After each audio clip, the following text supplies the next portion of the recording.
I've made a video about the two approaches to feeling any emotion. So I won't go into the details in this video, but you can check out that one, which is actually titled, I think, Two Approaches to Feeling Any Emotion. But in short, there is the approach of separating what you are, the essence that you are, from the emotion. Another way to say it is remaining as what you are, the awareness that is aware of the emotion.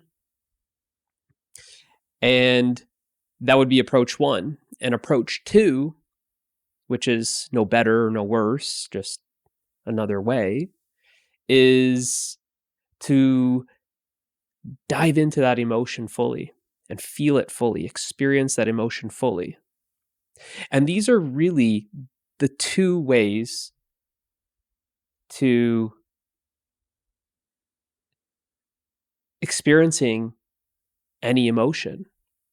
It's really, these are the only two options. Now, where we struggle with our emotions is by not approaching the emotions with those two ways that I just described.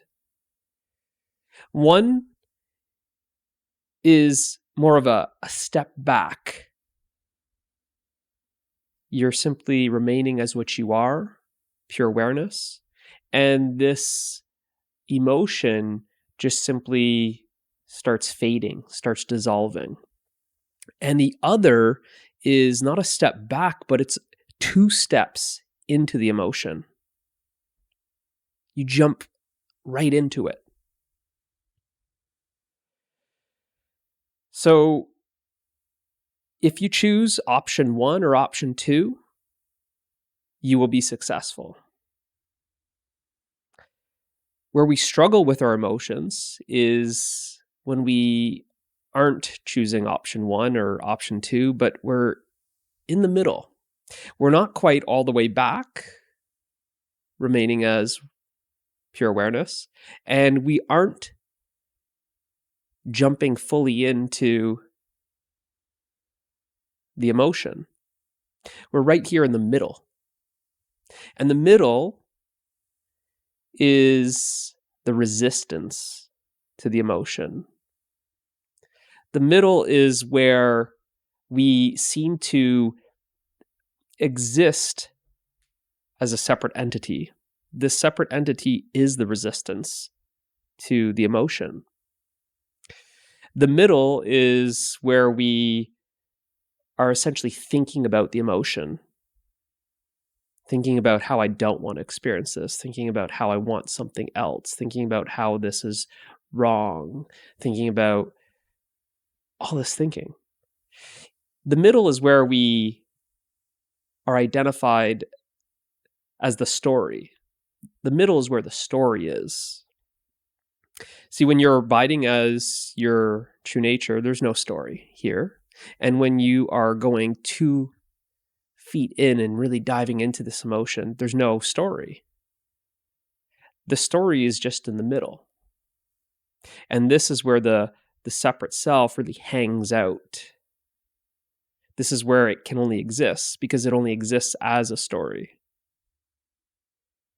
So to the separate self, why this is happening, you could say, is because over here, option one, there is no separate self. Over here as option two, there is no separate self.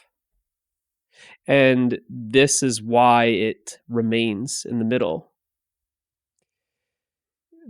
This option one seems to be annihilation of the separate self. And option two seems to be annihilation of the separate self.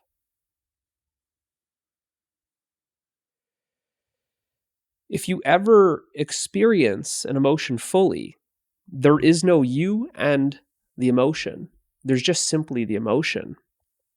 And after that emotion is felt fully, what remains is its essence, which is you, which is what you really are. Likewise, if you step back from thinking, when you drop the story, you're also letting go of who you think you are.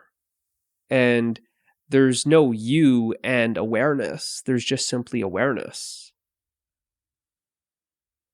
So you can see that this middle is like this, I don't really want to dive fully into it, and I don't really want to take a step back. And it likes to hang out in this middle territory, you could say. And this is why I said that there's actually only two ways to experiencing these emotions fully. One would be more of this approach of separating yourself from the emotion, where you separate the essence from the activity. Or option two, being where you move so close to that emotion that you are simply one with it, that there's no you in the emotion anymore. There's just the emotion. And that activity is experienced fully. And when that activity comes to an end, as all activities do, then what remains is simply your essence. So both options actually end with the same result, which is you. But as long as we are telling stories about the emotions, how much we don't want to experience it, all of this thinking about our feelings, then this is where the suffering is. See, there's no suffering here, and there's no suffering actually in the emotion. If you go fully into the emotion, you find your true nature. If you take a step back fully from the emotion and are simply the space that the emotion is appearing in, there's no suffering there either. There's only suffering in the story, and the story is then what you're identified as. So being aware of this is helpful, because you'll see that if you are struggling with these emotions, that it's because you are identified as a separate entity. As long as you believe to be a separate entity, you will be struggling with emotions. So, like I said, there's not one option that's better. Whatever one resonates with you, try it.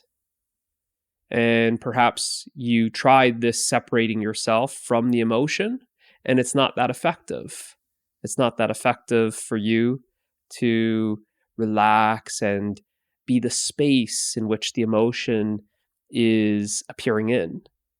So then try the approach of going fully into that emotion, where I use this word, being consumed by the emotion. And I know that it could sound scary, so let's use a different word. Let the emotion take over. It's really a surrendering to the emotion, that whatever the emotion, this energy that's just coming through, that's being felt fully, by surrendering totally to it, you aren't trying to control the emotion. See, that sense of control is happening in the middle. But when you take a step back, there's no control. And when you take two steps into the emotion, there's no control. So it's this surrender of control. You surrender to the emotion. So that's why I like using the word. If you don't like being consumed by the emotion, let the emotion take over. It takes over. And you experience that emotion fully and without any resistance. These emotions are felt actually pretty fast. Not that you need to have some sort of time restraint or limit put on feeling the emotion, but really it's this in between, this resistance that makes these emotions drag on, where it seems like you're feeling this emotion for days and weeks and months. It's because there's the resistance to the emotion, but by being the space for the emotion to essentially arise in and be seen and experienced fully, or when you dive right into the emotion where there's no you, there's just the emotion. In both approaches, these emotions are felt fully, and the experience of the emotion is actually quite fast. So if you are in that phase of struggling with your emotions, fighting with your emotions, it's even the way that we say it, fighting with your emotions. It implies that you're at war with yourself. There's this resistance. Then have a look at that video, the 2 approaches to feeling any emotion, and try that, and you'll see much greater success. It's actually the only successful way of feeling these emotions fully. So hopefully this helps. I'll see you in the next one.